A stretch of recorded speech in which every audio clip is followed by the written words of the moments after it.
Assalamualaikum warahmatullahi wabarakatuh. Selamat pagi, siang, sore, malam kakak-kakak semuanya. Berjumpa lagi dengan saya Dia Ratu Nahara. Pada video kali ini, saya akan memperkenalkan salah satu kerajinan yang ada di daerah saya. Nah, sebelum itu, saya akan sedikit mengulas di mana saya berada saat ini. Saya berada di salah satu kelenteng yang ada di daerah Lasem. Nah, Lasem ini adalah salah satu daerah yang berada di Rembang. Lasem sendiri dikenal dengan sebutan Tiongkok kecil. Mengapa? Jadi, zaman dahulu itu, Lasem merupakan tempat pendaratan pertama orang Tiongkok di Laut Utara Jawa. Nah, dari hal ini pula, terbentuklah salah satu kerajinan batik Lasem, di mana batik ini merupakan akulturasi dari budaya Tionghoa dan budaya Jawa. Saya akan sedikit mengulas mengenai sejarah dari batik Lasem ini. Dikisahkan bahwa Minang-un selaku anak buah kapal Dang Buhawang Cheng Ho dan Tiongho bersama istrinya Nalini memutuskan untuk tinggal di Bonang, Jawa Tengah.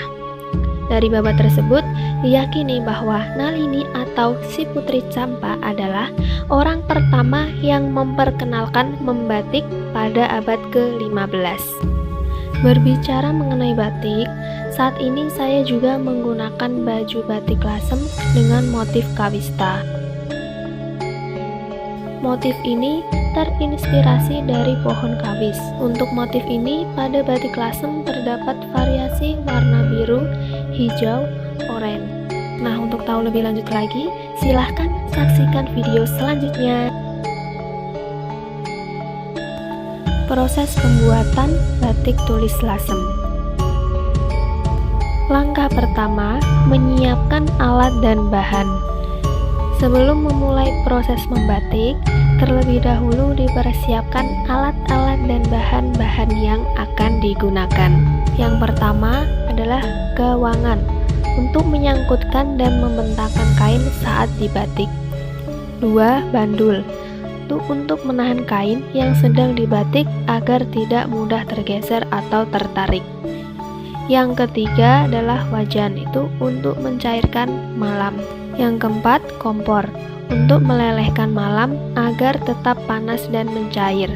Yang kelima, saringan malam untuk menyaring kotoran lilin agar tidak mengganggu keluarnya malam dari cucuk canting.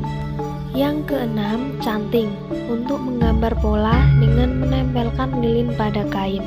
Nah, sebenarnya canting ini ada beberapa variasi. Yang ketujuh, kain mori sebagai bahan utama untuk membatik. Dan yang terakhir adalah lilin atau malam batik dan pewarna batik.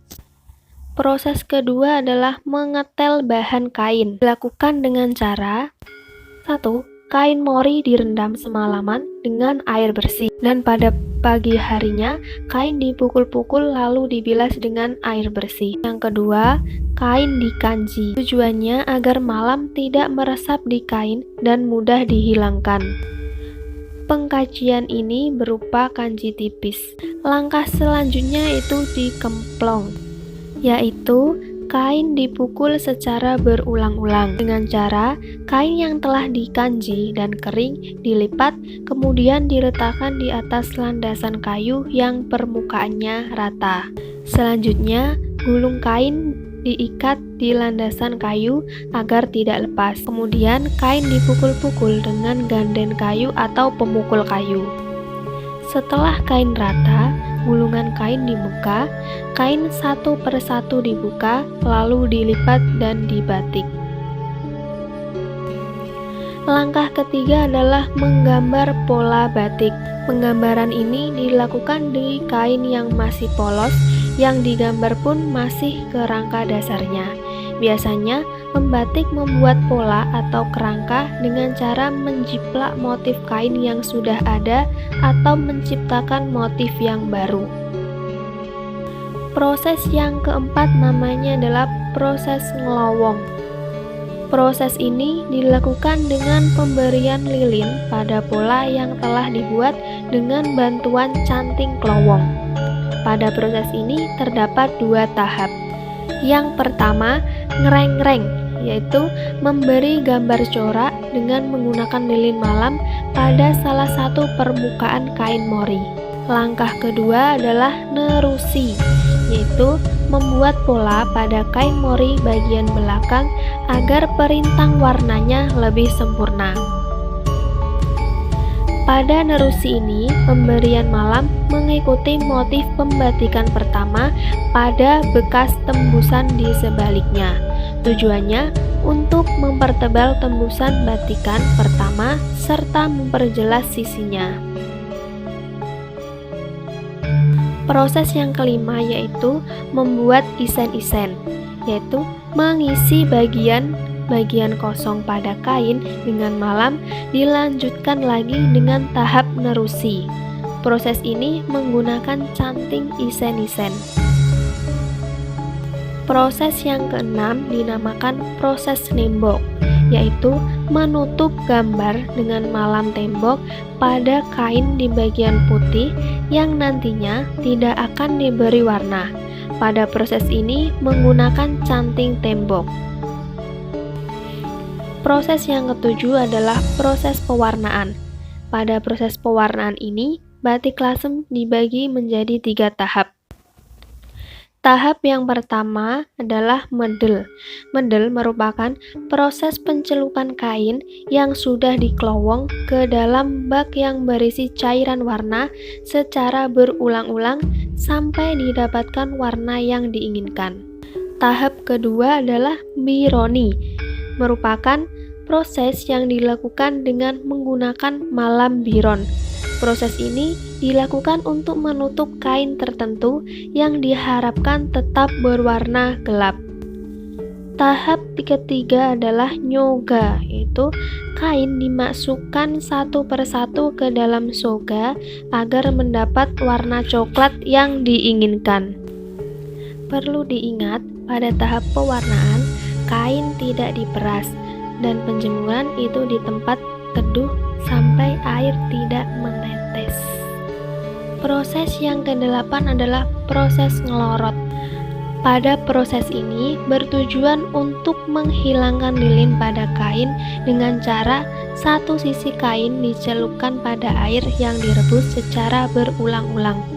Jika dirasa sudah hilang, bilas dengan air dingin dan lakukan cara serupa pada satu sisi kain lainnya. Proses yang kesembilan adalah mencuci kain batik. Proses pencucian tidak perlu menggunakan sabun, cukup dengan air bersih secara berulang-ulang sampai kelihatan bersih. Selanjutnya dijemur di tempat yang teduh. Dan proses terakhir adalah melipat kain batik. Kain batik yang sudah melewati proses yang panjang dipisahkan jenis dan ukurannya. Sesudahnya dilipat, dipukul dengan alas dan alat pemukul dari kayu jati. Nah, tadi adalah beberapa proses dalam pembuatan batik lasem. Nah, selanjutnya saya akan memperkenalkan beberapa motif pada batik tulis lasem.